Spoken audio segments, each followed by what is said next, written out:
안녕하세요 여러분. 네, 제가 잠깐 기도하고 그리고 말씀 증거하는 시간 갖겠습니다. 하나님 아버지 감사합니다. 오늘도 우리에게 하나님의 말씀을 들을 수 있도록 모든 환경과 여건을 조성해 주심을 감사드립니다. 하나님 아버지, 우리가 말씀 앞에 섭니다. 주님, 들을 수 있는 귀를 우리에게 허락하여 주셔서 하나님 참으로 복된 길로 우리를 인도하여 주시기를 원합니다. 하나님, 성경에서는 믿음과 지혜가 얼마나 많은 상관관계가 있으며 한데 엮여져 있음을 하나님 우리는 봅니다. 주님, 우리에게 지혜를, 참된 지혜를 볼 수 있는 믿음을 주시고 하나님 또한 우리가 믿음으로 지혜에 이를 수 있도록 주님 우리를 인도하여 주시길 원합니다. 하나님, 그래서 매일의 삶 가운데 하나님 우리의 삶으로 우리의 믿음을 증거하며 하나님 우리의 삶으로 하나님 우리의 지혜를 증거할 수 있는 하나님 그러한 우리 모두가 될 수 있도록 주님 인도하여 주시옵소서. 하나님 말씀을 듣는 시종일관 주님 우리와 함께하여 주시오며 성령님 우리 내면으로부터 작업하여 주시옵소서. 하나님, 그래서 하나님 이 말씀이 하나님 이 말씀을 듣는 데서 끝나는 것이 아니라 먹고 하나님 이 먹음으로 말미암아 말씀대로 살아낼 수 있는 우리 모두가 되게 하여 주시고 하나님 또한 하나님 우리의 모든 패러다임이 하나님 새롭게 하나님 아버지 성경적 패러다임으로 온전히 변화될 수 있는 그런 우리 모두가 될 수 있도록 하나님 저와 또 이 듣는 모든 사람들이 될 수 있도록 주님 인도하여 주시기를 원합니다. 하나님 부족한 종은 하나님 온전히 숨겨주시고 하나님 주님의 말씀만 온전히 증거되게 하여 주셔서 하나님 말씀이 다 끝난 후에 하나님 온전히 하나님을 생각하는 하나님의 믿음을 생각하는 하나님 그리고 저 천국을 생각할 수 있는 하나님 그러한 우리 모두가 되게 하여 주시기를 원합니다. 감사하며 예수님의 이름으로 기도했습니다. 아멘. 네, 오늘도 역시 믿음의 성경적 사례 26번째 시간을 갖고자 합니다.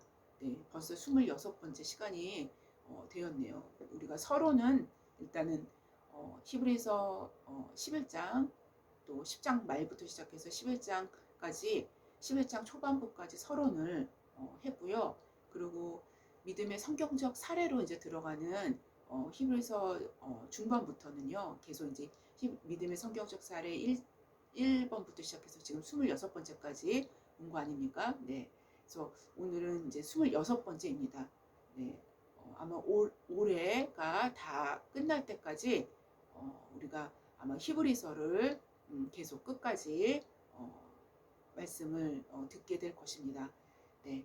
그래서 일단은 오늘은 히브리서 11장 36절에서 38절까지를 한데 묶어서 말씀을 증거하겠습니다. 제가 말씀 본문을 봉독해 보겠습니다. 네, 36절 또 어떤 사람은 조롱과 채찍질뿐 아니라 결박과 옥에 갇히는 시련도 받았으며 37절 돌로 치는 것과 톱으로 켜는 것과 시험과 칼로 죽임을 당하고 양과 염소의 가죽을 입고 유리하며 궁핍과 환난과 학대를 받았으니 38절 이런 사람은 세상에 감당하지 못하느니라.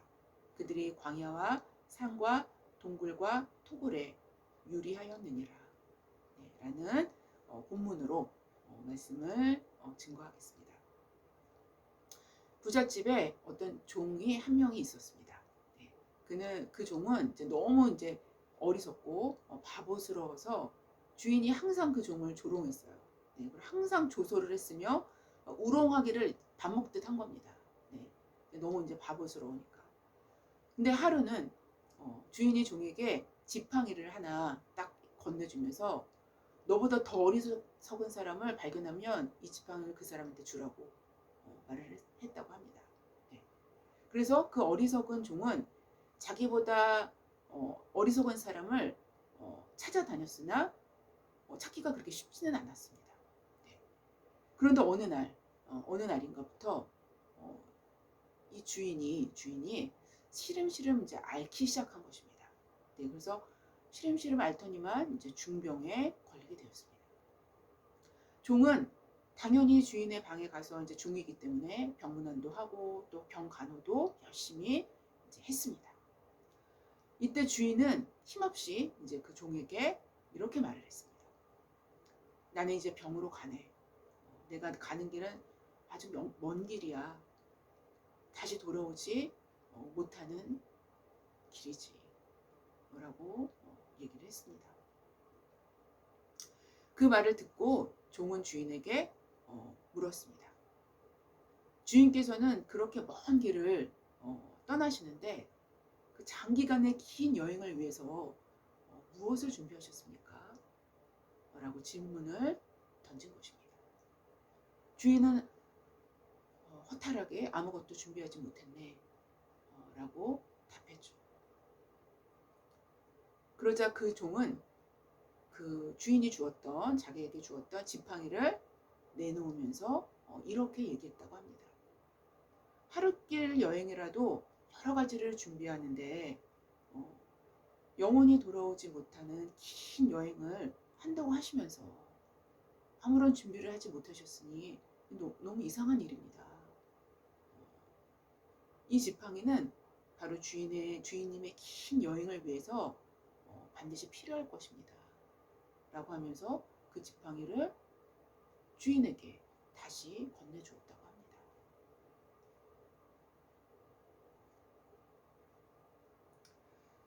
무엇이 어리석은 것인지 또 참 지혜는 무엇인가를 우리는 이 이야기를 통해서 좀 생각해 보게 되지 않습니까?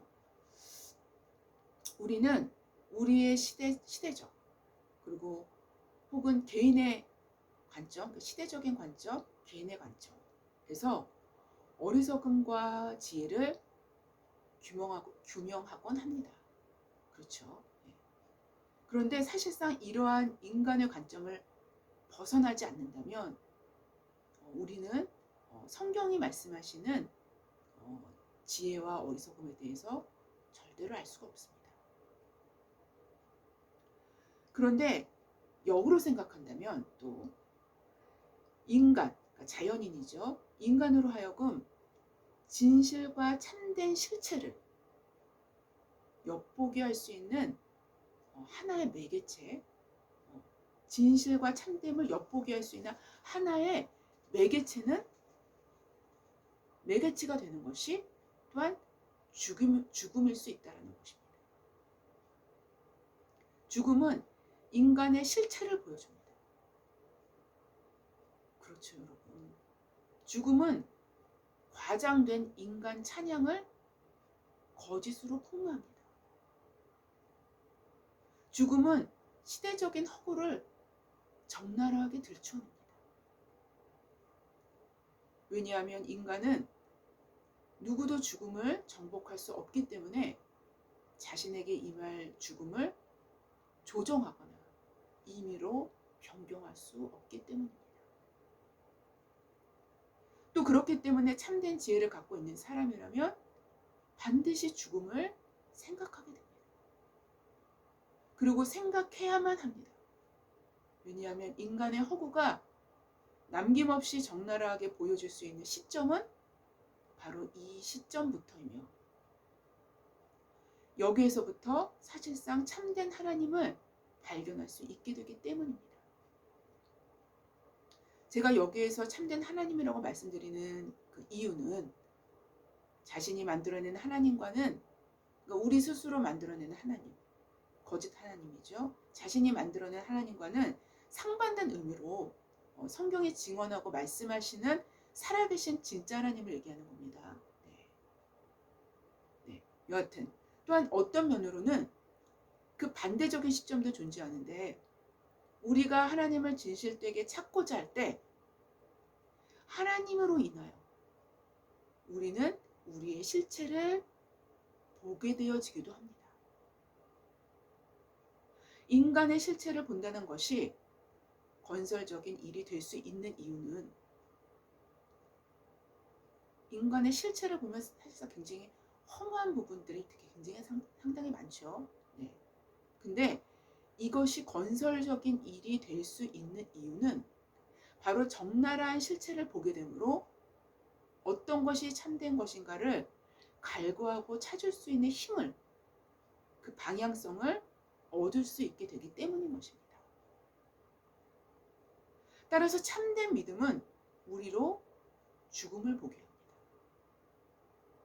그리고 생명을 보게 합니다.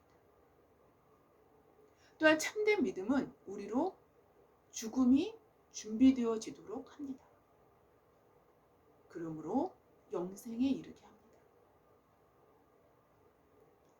참된 믿음은 오히려 죽음을 통해서 더욱 확실히 그 믿음을 입증합니다.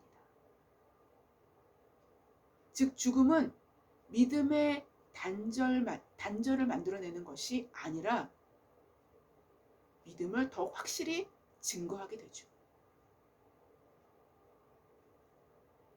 오늘 본문은 오히려 고난과 죽음으로 믿음을 증거한 믿음의 선진들을 기록하고 있습니다. 오히려 그들의 죽음으로 그들의 믿음의 신실함을 확증한 것입니다. 오늘 본문은 사실상 이 시대를 살아가는 그리스도인들에게는 아주 이질적인 모습으로 보여요. 그렇죠? 이 시대를 살아가는 자연인들에게는 거의 미친 짓에 가까운 모습으로 비춰질 수 있는 본문입니다.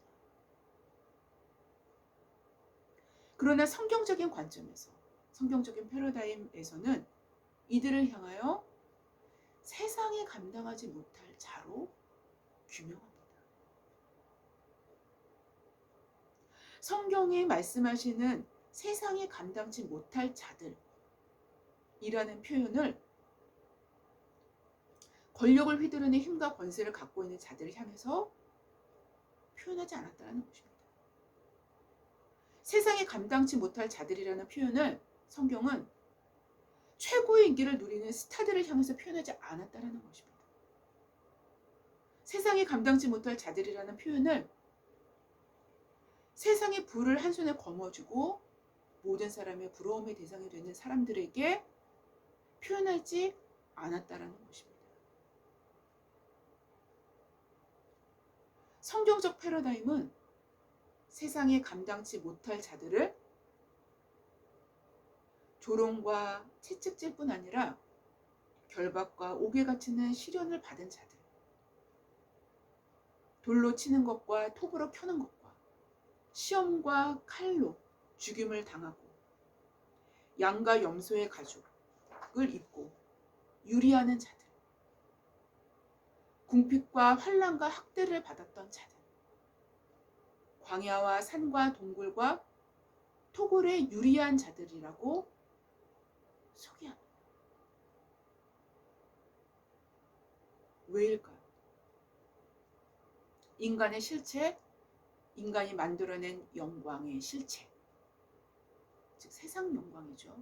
영광의 실체의 끝을 알고 있었기 때문에 이들은 그 너머를 볼 수 있는 눈이 열려 있었던 것입니다.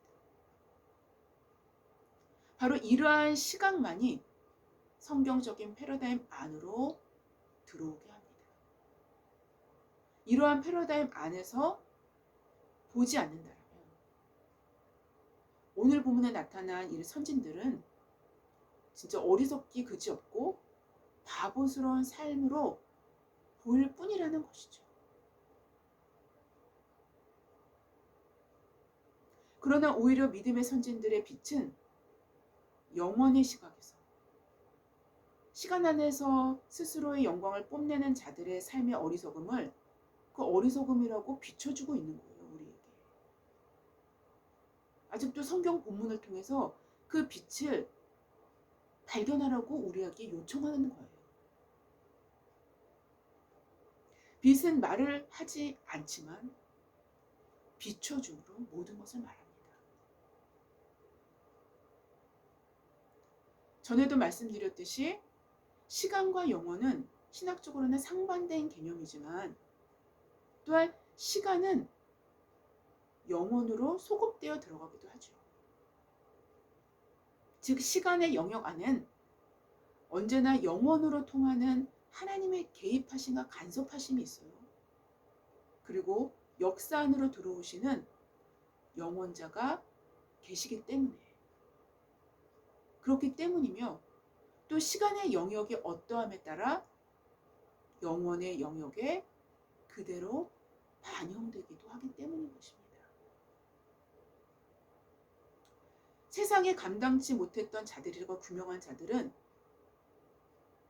성경에 기록된 인물들도 있었지만, 성경에 그 이름이 증거되고 나오는 그런 사람들도 있었지만 대부분의 그 무명이었죠. 그렇죠? 네, 무명의 신자들이었으나 그들 모두의 특징은 세상 방법이 아닌 즉 믿음의 방법으로, 믿음으로 세상 방법을 거부한 사람들, 그러한 사람들로 자신의 무능력과 약함과 유리함이 되려 하나님만을 의지할 수 있는 기회로 만들었던 사람들이었다라는 그러한 특징을 갖고 있습니다.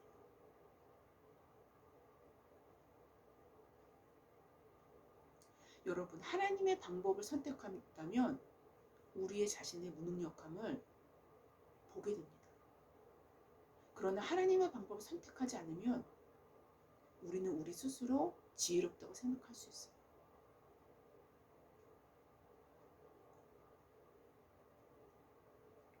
여하튼 자신의 무능력과 약함과 유리함이 되려 하나님만을 의지할 수 있는 기회로 만들었던 사람들이었다는 특징이 있습니다. 이 말은 강함과 능력과 세상 지혜를 선택하지 않았다라는 것을 의미하기 때문이죠.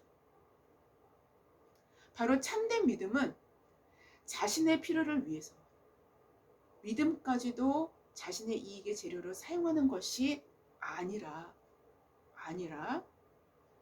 절박한 상황 가운데서도 하나님의 방법을 버리지 않는 신실함이 있다는 것입니다. 인간은 하나님의 방법을 취할 때, 하나님의 방법을 믿음으로 선택할 때에만 하나님의 형상으로 조금씩 회복될 수 있는 것입니다. 왜냐하면 하나님의 방법은 곧 하나님의 성품의 반영이며 하나님의 성품이 곧 하나님의 형상이 되기 때문입니다. 여하튼 오늘 본문은 기록된 믿음의 선조들의 믿음의 행위들을 상세히, 아주 상당히 상세하죠. 상세하게 기록하고 있어요. 네. 이러한 기록들은 이스라엘 전승에 의해서 전해지고 있는 이야기들을 그 배경으로 삼고 있습니다. 성경은 안 나오죠. 오늘 본문에서도 또 성경의 예언서 기록자들의 최후의 진술, 그 예언서 기록자들의 최후를 진술하는 내용이 되기도 하는데요. 네, 오늘 본문은요. 네. 얼마나 이들이 하나님의 말씀을 증언하는데 헌신되었는지 확인할 수 있을 것이라고 생각이 됩니다. 네, 그럼 들어가 보겠습니다. 본문 37절은 돌로 치는 것과, 네, 제가 37절을 다시 한번 읽어볼까요? 네. 돌로 치는 것과 톱으로 켜는 것과 시험과 칼로 죽임을 당하고 양과 염소의 가죽을 입고 유리하며 궁핍과 환난과 학대를 받았으니 라는 이러한 내용으로 꽉 차 있어요. 네. 바로 37절은 돌로 치는 것과 톱으로 켜는 것과 시험과 칼로 죽임을 당하고 라고 기록합니다. 여기서 돌로 치는 것이 가장 먼저 나오죠. 돌로 치는 것은 돌로 매침을 당해서 죽임을 당했던 어떤 선지자들을 말씀하신다고 볼 수 있어요. 이스라엘은 율법을 범한 자들을 돌로 쳐 죽인 것이 원래 율법을 범한 자들을 돌로 쳐 죽이게끔 되어 있습니다. 율법에는 그렇게 기록이 되어 있죠. 근데 이스라엘 역사를 보면 율법을 범한 자들을 돌로 쳐 죽인 것이 아니라 율법을 보존하고자 하는 했었던, 하나님의 말씀을 대언했었던 선지자들을 돌로 쳐 죽이는 일들이 역사 가운데 벌어지곤 했다라는 것이죠. 이스라엘 전승에 의하면 선지자 예레미야도요, 이런 방법으로 죽임을 당했습니다. 선지자 예레미야는 하나님 말씀을 증언하다가 증언을 했는데 유다가 망할 것을 증언했죠. 네, 그래서 결국 유다가 망했죠, 그렇죠? 네. 하나님 말씀을 증언하다가 유다가 포로로 잡혀간 이후에 유다의 남은 일부 사람들에 의해서 애굽으로 강제로 끌려가게 되죠. 그 후에 애굽에서 자신의 동족들에 의해서 돌로 매침을 당해서 죽임을 당하게 됩니다. 돌로 쳐 죽임을 당하게 되죠. 이게 예레미야의 죽음의 형태였어요. 네. 그렇게 전해집니다. 전승에 의하면. 그리고 대제사장 여호야다의 아들 스가랴 역시 하나님의 말씀을 증언하다가 성전 뜰에서 돌로 쳐 죽임을 당하게 됩니다. 이거는 이제 역대하에 이미 기록이 되어 있죠, 성경에. 네. 역대 24장 20절부터 24절까지, 20절부터 22절까지 기록이 되어 있습니다. 이 일들로 인해서, 바로 이 사건으로 인해서 예수님은 마태복음 23장에서 24장 25절에 7번째 화를 선포하시는 그 부분에서 이렇게 말씀하시죠. 그러므로 의인 아벨의 피로부터 성전과 제단 사이에서 너희가 죽인 바라가의 아들 사가랴의 피까지 땅 위에서 흘린 의로운 피가 다 너희에게로 돌아가리라 라고 화를 선포하십니다. 여기서 예수님이 말씀하셨던 이 사가랴가 바로 스가랴입니다. 네. 대제사장 여호야다의 아들이 되죠. 네.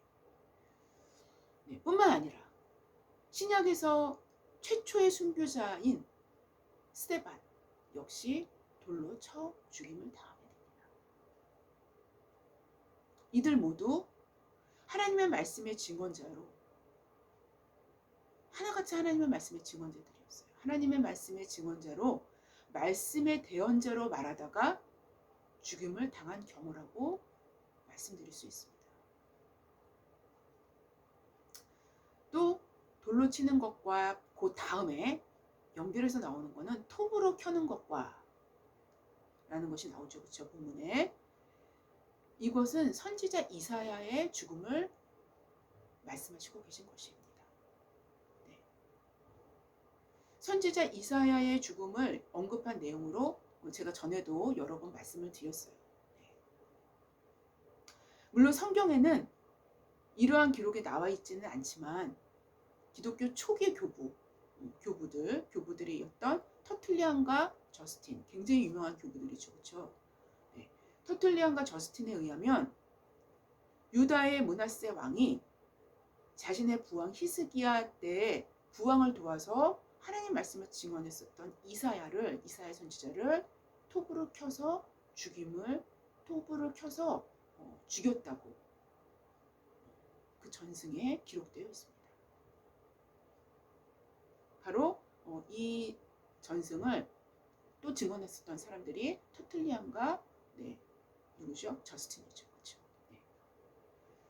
아마 이 사건을 기억하고 히브리서 기자는 이 글을 기록을 했을 것입니다. 거의 분명합니다. 네. 성경은 유다의 멸망의 원인을 므낫세의 악행으로 말미암아 하나님께서 진노를 돌이키지 않으셨음을 밝히고 있죠. 네, 이거는 성경 역대하 또 그리고 열왕기 하에는 상당히 많은 부분에 기록이 되고 있어요. 네, 여러분 성경을 아마 찾아보세요. 여러 군데 있습니다. 네. 아마도 근데 그런 그 유다의 멸망의 원인을 히스기야의 악행으로 본다면, 므낫세의 악행으로 본다면 분명히 직간접적으로 이사야 선지자의 이러한 죽음도 아마 한 몫을 했을 것이라고 생각할 수 있습니다. 충분히. 네, 여하튼 이러한 죽음을 바로 오늘 본문이 기록을 하고 있는 것입니다. 이사야서 선지자의 죽음까지. 그러니까 처음에는 예레미야 선지자, 그리고 그 다음에는 이사야 선지자를 전승에 입각해서 기록을 하고 있는 것입니다. 다음으로는 시험과 라는 표현이 나오죠. 시험과는 믿음의 조상들이 당했던 시험들을 의미하는데요. 네. 하나님을 믿는 믿음 때문에 당했던 각종 핍박과 고난을 의미합니다. 이 시험에는 함축적으로 다 포함이 되어 있는 거예요. 그러나 이것은 도리어 그들을 전국과 같이 단련되게 만들었던 것이죠. 특별히 히브리서는 참 믿음과 시험을 따로 떼어서 말씀하시지 않습니다. 왜냐하면 하나님은 시험을 통해서 그들의 믿음의 참됨을 달아보시고 확증하시기 때문이에요. 네, 그래서 히브리서에서는 참 믿음과 시험을 한데 묶어 놨습니다. 네. 또 이거를 또 어떻게 또 증거를 할 수 있냐면요. 하나님은 예수 그리스도, 그 아들 되신 예수 그리스도조차도 시험한 돌로서 견고한 기초돌로 삼으셨음을 성경은 기록하고 있죠. 이사야서에. 그렇죠? 이사야서 28장 16절에 기록하고 있습니다. 네, 이어서 칼로 죽임을 당하고 라는 본문이 나오죠. 여기에 해당하는 무명의 많은 믿음의 조상들을 우리는 예측할 수 있겠지만 성경에서 그 사례를 찾아본다면 아합 왕 시대에 이세벨의 칼에 죽음을 당했던 많은 믿음의 사람들이 있었어요. 네. 그리고 또 유다 왕 여호야김 시대에 하나님의 말씀을 전하다가 칼에 죽임을 당한 우리야 선지자를 기억할 수도 있겠습니다. 네. 우리야 선지자는 여호야김이 직접 칼로 죽이는 그러한 일들이 벌어지기도 하죠. 네. 성경에 이러한 일들이 이제 종종 우리가 찾아볼 수 있어요. 네. 그리고 본문 37절 다음 본문으로 가서 본문 37절 하반절에서부터 시작해서 38절에는 또 이렇게 기록이 됩니다. 양과 염소의 가죽을 입고 유리하여 궁핍과 환난과 학대를 받았으니 그들이 광야와 산과 동굴과 토굴에서 유리하였느니라 라고 기록하고 있습니다. 제가 지금 말씀드린 이 본문은요, 가로 열고에서부터 가로 닫고를 빼고 뺀 그 나머지를 제가 다 쭉 연결해서 읽어본 겁니다. 바로 이 연결된 한 문장의 중간에 이러한 사람들은 세상에 감당하지 못하느니라는 이 말씀이 끼어들어 있음을 우리는 성경을 통해서 확인할 수 있어요. 그렇죠. 양과 염소의 가죽을 입고 유리하여 궁핍과 환난과 학대를 받았으니 그들이 광야와 산과 동굴과 토굴에 유리하느니라 라는 이 자연스러운 한 문장의 맥락 가운데 이런 사람은 세상에 감당하지 못하느니라 라는 가로 열고 가로 닫고가 포함되어 있는 것입니다. 즉 이러한 표현들을 집약한다면 하나님의 말씀에 순종하며 그분의 방법대로 행하기 위해서 쫓겨다니며 유리하는 생활을 했다라는 것입니다. 사람들이 모여 사는 일반적인 생활권을 벗어날 수밖에 없는 학대와 핍박을 받았기 때문에 핍박을 피하여 광야와 산과 동굴과 토굴에 유리하는 생활을 했다라는 것입니다. 이런 이유 때문에 양과 염소의 가죽으로 일반 옷을 대신했고 궁핍한 생활로 연명할 수밖에 없었다라는 것입니다. 바로 믿음의 조상들이 이러한 것들로 그들의 믿음을 표명했고 입증한 것입니다. 아마도 초대교회 때나 또 그 전에 믿음의 선조들인 수많은 무명의 사람들은 이러한 생활을 했음을 우리는 오늘 본문을 통해서 더 확인할 수 있게 되는 것입니다. 우리 시대의 시각으로 본다면, 바라본다면 이런 사람들은 진짜 바보 천치 아닐까요, 여러분? 네? 이런 바보 천치가 어디 있겠습니까? 이렇게 말할 수도 있어요. 조금만 타협을 해도, 약간의 타협만 해도 훨씬 수월한 삶을 살아갈 수 있을 것이고, 또 그들이 쓰는 방법대로 본인도 스스로 동일한 방법에 대응을 한다면 어쩌면 더욱더 수월한 방법으로, 삶의 방법으로 그 삶을 보장받을 수 있었을지도 모르겠습니다. 이러한 생각이 지배적인 시대가 바로 오늘 우리가 살아가고 있는 시대입니다. 그러나 여러분, 십자가의 길은 결단코 인간이 만들어낸 임의적인 방법을 허용하지 않습니다. 오히려 십자가의 길은 인간의 지혜를 내려놓고 비천한 자 예수를 쫓게 합니다.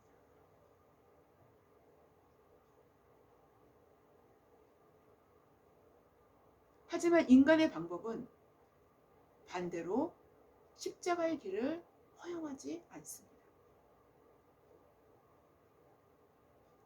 인간의 방법은 실제적인 십자가의 길을 미련하고 바보스러운 길로 낙인 찍습니다.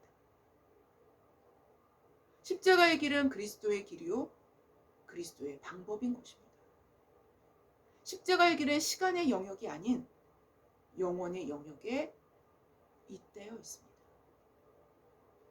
그렇기 때문에 십자가의 길은 부활로 가는 유일한 길이 되는 것입니다. 그곳에는 영원한 영역 안에서 영원한 생명이 있기 때문인 것입니다. 결국 세상은 영원을 바라보는, 영원에 잇대어 사는 자들을 감당할 수 없다라는 것입니다. 그 말씀을 하시고 계시는 거예요. 시간은, 즉 세상이죠. 세상은 영원에 소급될 수 있지만 영원은 세상으로 소급되어 들어갈 수 없기 때문인 것입니다. 시간은 영원 안에서 한 점에 불과하지만 영원은 시간의 한 정점을 기억할 뿐입니다.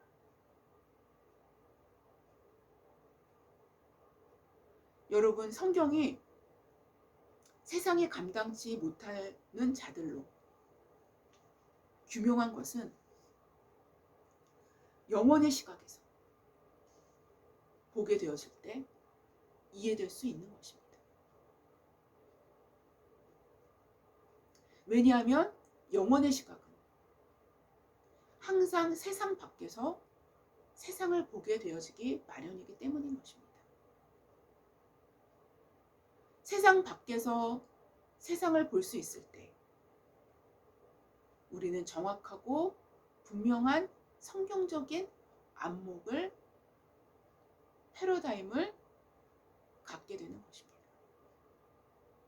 그들의 죽음과 그들의 핍박받음과 유리함은 영원을 준비하는 완전한 준비가 되었으며 세상 안에서 세상 밖을 볼 수 있는, 세상 밖을 가늠할 수 있는 빛을 비추게 했던 것입니다.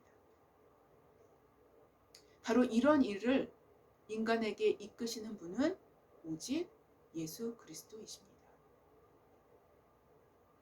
그래서 세상의 빛 되신 그리스도는 우리를 빛으로 이끄십니다. 바로 참된 믿음은 우리로 빛 되신 그리스도의 빛으로, 빛 되신 그리스도의 빛으로 우리를 이끕니다. 여러분 세상 속에서 세상만 바라보고 세상에 매몰되어 살아간다면 아무리 하나님께서 엄청난 축복과 진귀한 진리를 우리를 위해서 준비하셨다 하더라도 실제로 그것을 받아 누릴 수 있는 영적 감각을 잃어버린 상태이기 때문에 그런 사람들에게는 모든 것이 아예 애초부터 아예 없었던 것과도 같다라는 것이죠. 여러분에게 예수 그리스도를 통해 주신 축복은 실제로 예수 그리스도께 이끌림을 받을 때에야 실제화되는 것입니다. 예수 그리스도께 이끌림을 받는다라는 것은 영적 환각 상태가 아닙니다. 영적 환각 상태가 절대로 아니에요, 여러분. 오히려 현실의 한복판에 십자가의 길을 걷는 것입니다.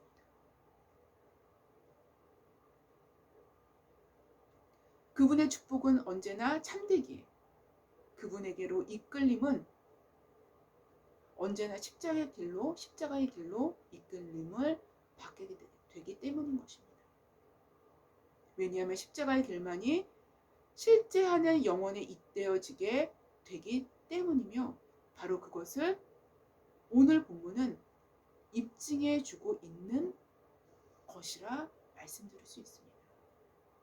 그래서 이렇게 줄줄이 이런 내용을 기록하고 있는 거예요.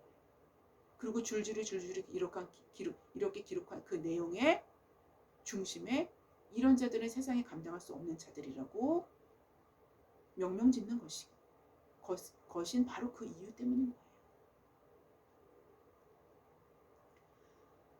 여러분, 마지막으로 제가 설교 마지막에 조금은 우울하지만 여러분과 제게 또 유익이 될 수 있을 부분이 있기 때문에 한 가지 이야기를 소개해드리고 말씀을 마칠까 합니다. 역사상 가장 많은 사람들을 살육하도록 명령했던 스탈린에 대한 내용을 제가 잠깐 말씀드리겠습니다. 호르시초프가 모스크바를 방문한 미국의 레리만이라는 사람이 모스크바를 방문했나 봐요. 레리만에게 이야기한 스탈린의 임종 때의 그 광경을 기록한 글을 제가 보게 됐어요. 한번 제가 읽어보겠습니다. 스탈린은 한순간 혼수 상태에서 깨어나 어린 소녀가 숟가락으로 허약해진 양에게 먹을 것을 입에 넣어주는 모습을 그린 그림이 그 병원의 이게 한쪽 벽에 크게 걸려져 있었나 봐요. 그 먹을 것을 입에 넣어주는 모습을 그린 그 그림을 그 손으로 정확하게 딱 가리키면서 이런 말을 했다고 합니다. 너무도 고통스러운 신음소리가 섞인 음성으로 나는 이제 희망이 없는 존재가 되었구나 하며 몹시 슬퍼했다고 합니다. 그 후 몇 분 후에 그는 괴로움과 고통이 아주 너무나도 역력한 그런 얼굴로 숨을 거두었다고 합니다. 아마도 소녀가 허약해진 양에게 먹을 것을 입에 넣어주는 모습이 그에게는 가장 큰 희망처럼 느껴졌을지 모르겠습니다. 그는 과거에 젊었을 때 티빌리시 신학교를 중퇴한 학력을 갖고 있는 사람으로 그는 중퇴 후에 무신론의 길을 줄곧 걸어왔던 이력을 갖고 있습니다. 아마도 그가 혼수 상태로 있었을 때 그의 영이 무엇인가 본 것이라고 저는 생각이 들어요. 혼수 상태에 있다가 갑자기 깨어나서 그런 행동을 했기 때문이죠. 죽음이 임박했을 때 그는 실체를 보게 된 것입니다. 여러분, 허구를 사실로, 진실로, 사실을, 그러니까 진실을 허구로 받아들이고 있지는 않습니까?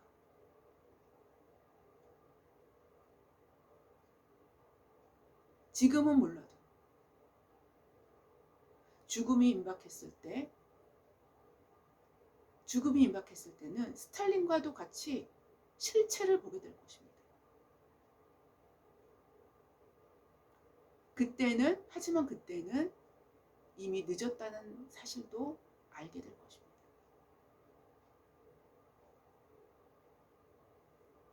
실체를 이미 알고 있는 자들은 그래서 복된 자들입니다. 여러분, 이것보다 더 큰 복이 어디 있을까요? 왜냐하면 그들은 빛을 따를 것이기 때문인 것입니다. 그리고 지금까지 빛을 따라왔기 때문인 거예요. 아무쪼록 참된 것을 참된 것으로 받아들이는 믿음, 허구로 볼 수 있는 분별력을 하늘로부터 받을 수 있는, 그래서 누릴 수 있는 저와 여러분이 되시기를 주님의 이름으로 기도합니다. 네, 제가 잠깐 기도하고 마치겠습니다. 하나님 아버지, 감사합니다. 하나님, 우리는 연약합니다. 하나님, 우리가 더욱 하나님만을 의지할 수밖에 없는 것은 우리가 더 깊은 지식으로 갈 때 우리가 아무것도 아님을 알게 됩니다. 하나님, 우리에게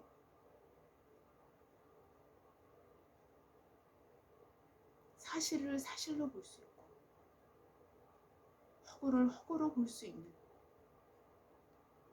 참된 눈을 허락하여 주셔서 우리의 일평생이 빛 대신 예수 그리스도를 쫓아갈 수 있는, 그래서 십자가의 길을 그의 제자들에게 요구하셨던 예수님의 명령을 따라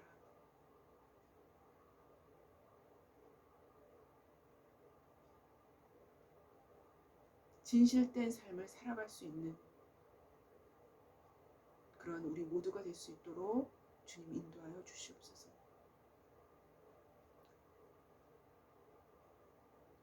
하나님, 이것이 지혜임을 성경은 오늘도 우리에게 얘기하고 있습니다.